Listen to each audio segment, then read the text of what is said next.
It is time to open our daily boxes for the Stitch Supply Company. Hey, I'm Becky from Patchworkers Plus, my online quilt group, where I help you finish what you start, use what you have, and build friendships without even leaving your home. You are invited to join me there if you are interested. Check the link in the description. All right, we are going to open this every day, and you're going to see what's inside and what is included. Let's check it out. All right, here we go, day 2. I'm going to say this is stuff you need for your bag because yesterday was strapping. So I'm thinking today is some sort of like, oh, it's zippers. Maybe it's just one long zipper.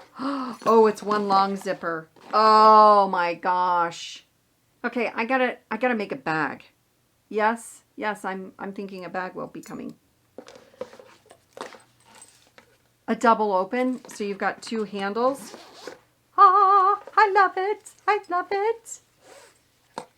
I love the options of, where to start your thing. But take a look at this zipper though. The 2 sides are different color as well as the teeth.